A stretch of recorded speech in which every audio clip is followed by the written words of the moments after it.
Welcome back to the Deep Dive. Today we are entering a truly bizarre and sometimes, frankly, painful world. The world of professional idleness. Exactly. And this isn't just about hitting the snooze button or, putting off a task. Not all. Our source material introduces us to this, I guess you'd call it a community of masters, the 12 lazy servants. Right. And what's so incredible about these sources is that the servants aren't hiding their laziness. They're actually gathering to brag about it. To brag about these ingenious, really complex methods of doing absolutely nothing. Yes, and that's what's so fascinating. It's the psychological shift. What do you mean? Well, they don't see their laziness as a failure, personal or professional. To them, it's a core life skill. It's this dedicated system of inertia that they believe optimizes their well-being. Like a kind of crude, early self-care philosophy? You could almost see it that way, but it's one that requires immense mental energy to maintain. That's the paradox, isn't it? The sheer effort of avoiding effort. Okay, let's get into this, starting with section 1. These are the servants who became, let's call them strategists of stagnation. They turn simple daily tasks into these incredible feats of avoidance. And servant 1, the strategist of sustenance, is a perfect place to start. His whole world is his body. He defined his main work as the care of the body. Which really just means eating a lot and drinking, and I quote, all the more. So his job is just survival maintenance. Nothing else. But he does it with this, managerial precision. He has a strict schedule. 4 meals, then a brief fast. But only until hunger naturally returns. Of course. Of course. But his real genius, his strategy, comes out when his master calls for him. This is where he really establishes his power. Right? So absolutely. So when he's summoned, he pretends not to hear the first call at all, just ignores it. And the second call. When the master calls again, he waits a calculated time before he even starts to move. And when he does move, it's exceptionally slow. That calculated delay is everything. It's not just laziness. No, it's a negotiation. By making the master wait, he's saying the cost of his time is always high, no matter what the task is. He's basically training the master not to ask. Exactly. And his justification for all this, he says, this is how life can be endured. So it's a condition for existence itself. Incredible. Now, if he's the social strategist, servant 2, the horse groomer, is all about physical deception. Right. His task is to care for the master's horse. And his technique is designed to minimize every possible physical action. He leaves the bit in the horse's mouth. Which is already not great. Not at all. And to avoid feeding it, he just lies down in the oat bin and sleeps for 4 hours. And then just claims the horse is already eaten. Yes, 4 hours breathing in oat dust. But hold on. Doesn't getting into the bin and settling down take more effort than just pouring the oats? It seems like it would. It's that paradox again, isn't it? The effort to rationalize the inaction is more than the action itself. So what about the grooming? The actual work part? This is where his technique is just sublime in its terrible simplicity. I'm ready. He stretches 1 foot out of the oat bin and just wipes it over the horse's body a few times. A foot wipe. A foot wipe. That's his concept of curried and cleaned. That's it. And even this minimal duty, the brief extension of a single limb, he still declares as too burdensome. Wow. Okay, let's move on to actual physical labor. Servant 5, the manure loader. I mean, this is the epitome of unglamorous, heavy work, and he just meets it with this kind of philosophical refusal. He embraces slow motion as a survival tool. He does. When he gets manure on the fork, he lifts it only halfway up and then just stops. Stops midair. Midair. And he rests there, fork suspended, for a full quarter of an hour. 15 minutes. Just holding it. 15 minutes before he finally throws it under the wagon. Why is that specific awkward posture better than just finishing the lift and resting on solid ground? I think it creates a ritual of interruption. By making the rest part of the action, he makes it undeniable. He has zero interest in being efficient. None. He says 1 cartload of manure a day is more than enough. And he adds, I have no desire to work myself to death.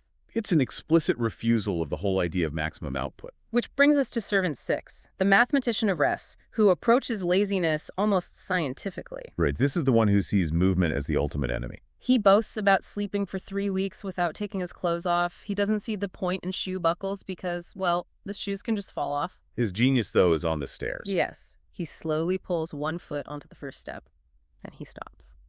And what does he do? He counts the remaining steps to figure out exactly where he needs to stop and rest next. He plans his inertia. He is spending mental energy calculating the path of least physical resistance. It's incredible premeditation. You see the progression from the social strategist to the mathematical planner, all this mental effort just to achieve total inertia. And here's where it gets really interesting, because this deep inertia doesn't just prevent work. No, it actively leads to damage, to absurd self-inflicted consequences. This is where laziness crosses into physical self-sabotage. The refusal to move becomes more important than self-preservation. Okay, take servant 3, the weather vane. He fell asleep in the sun. Simple enough. But then it starts to drizzle. He doesn't move. And a heavy rain starts. Still doesn't move. And the rain was so intense, the source says it washed the hair right off his head. Leaving a literal hole in his skull. A hole. He allowed the elements to inflict cranial damage rather than just sit up and move indoors. So what was his remedy for a rain-induced head wound? He just applied a plaster, considered it done, and he noted he'd had more damage of this kind before. It's horrifyingly casual. Okay, so that's physical refusal. Servant 4, the force saver, is the cognitive version of this. Right, the pre-work rest period. Before he does any work, he dithers for a full hour. Why? To save his strength. But again, look at the paradox. That hour of conscious dithering, that's a form of mental labor in itself. He's actively engaging in the process of avoiding engagement. It's exhausting just thinking about it. And when he finally starts, he starts incredibly slowly. And immediately asks if anyone else is around to help. Of course. He makes sure others do the main work, and he says he actually only watches. But even the watching is still too much for him. He gets exhausted from pure observation. It's the ultimate achievement in outsourcing responsibility and then complaining about the effort of supervision. The cost of observation must feel higher because he's already tired himself out with an hour of force saving. It makes a twisted kind of sense. And that brings us to Servant 8, the human rug. This one shows a dedication to staying permanently horizontal. He's too lazy to lift his legs to step over a stone, a small stone lying right in his path. So instead of a simple momentary action, he lies down on the ground. It's a full commitment to gravity. And if he gets wet or muddy from the ground, he just stays there. He lies there until the sun dries him out. Maybe he'll turn a little so the sun can reach him. He waits for the environment to clean and repair him.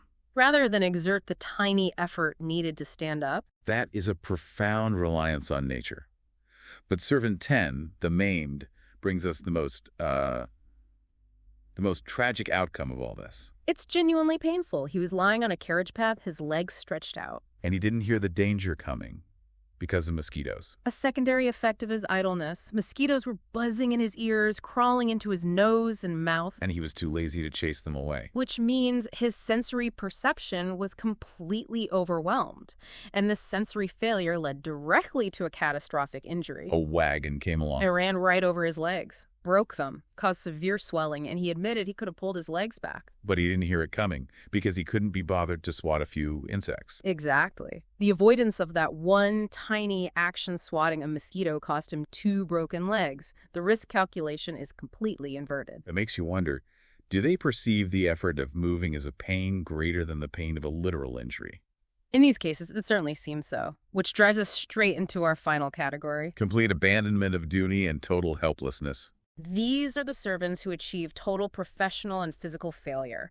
They rely entirely on others for the most basic survival. Servant 9, the self-starver, really embodies this. He is the ultimate paradox of inertia. His refusal to act overcomes the most basic survival instinct we have. So bread was lying directly in front of them, within reach. Right there. But he was too lazy to reach for it, and he nearly died of hunger. And there was water nearby, too. A large, heavy jug of water. He couldn't be bothered to try and lift it, so he just suffered from thirst instead. He wouldn't even turn himself over. He just stayed lying like a log all day. The discomfort from starvation and dehydration was, to him, less painful than the effort of extending an arm. The tyranny of proximity. Yeah. The resources are there, but the energy budget to get them is just zero. If the universe doesn't feed him automatically, he starves. Now, contrast that with Servant 7, the slow-motion runner. Even his job title is a joke. A direct contradiction of what he does. His master is gone all day, so he ensures he doesn't miss anything by running as much as possible. Which, for him, means creeping. just creeping along. And if he needed actual forward momentum, he suggested it would take 4 strong men to push him. His inertia is so profound, it requires an organized team effort to overcome it. It is. He once lay down and slept with 6 others, and he had to be carried home because he just couldn't be woken up. He weaponized unconsciousness to force his coworkers to do physical labor for him. Incredible. Then you have Servant 11, the moth's accomplice. He tried to quit his job, claiming he was tired of fetching and carrying the master's heavy books all day. But that was a lie. The reality was much, much lazier. What was the real reason? The master dismissed him because his clothes, which he just left lying in the dust, had been completely destroyed by moths. And the servant admitted this was right. He admitted it. He was too lazy to simply pick up and hang his own clothes, and it cost him his personal property and his job. That's not malicious sabotage. It's just passive economic ruin. Which leads perfectly to our final case. Servant 12, the passive saboteur. He makes sure his laziness is absolutely someone else's problem. He had to drive the wagon over the field. Immediately, he makes a bed of straw on the wagon, falls asleep, and lets the reins slip. This is just predictable inertia, but applied to transportation. And while he slept. A thief passed by and stole the entire harness. The collar, the bridle, the bit, everything. So the wagon is stuck. Stuck fast in a puddle. And the really impressive part is that when he woke up and saw the situation wagon stuck, harness gone, he just stayed lying in the straw. He waited for the cavalry. He waited until the master himself arrived, who then had to push the wagon out. Presumably with the saboteur still lying in the straw, sleeping. Peacefully. The servant even noted that otherwise he'd still be lying there. His inaction led to theft, property damage, and forced his own employer to do his work. Okay, let's try to unpack all of this. We've seen laziness defined not just as an absence of work, but as a professional system. A dedicated system, like with Servant 1, or an explicit refusal of efficiency, like Servant 5. And as a direct cause of pretty serious physical self-injury with Servants 3 and 10.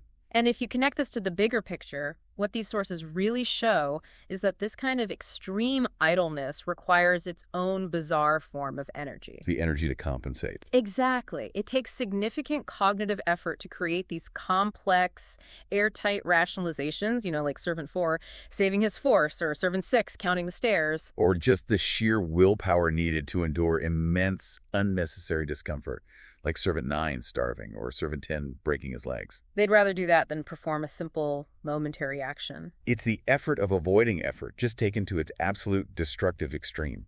The true work of the 12 servants isn't the physical labor they avoid at all. No. It's the construction and the maintenance of this whole philosophical system that justifies their total and often self-destructive inertia.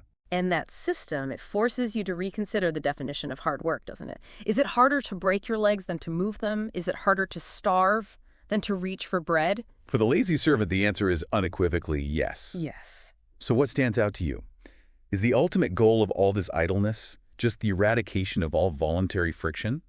Or does that constant need for rationalization mean that a truly effortless existence is actually impossible, even for the most dedicated idler? That's something for you to mull over.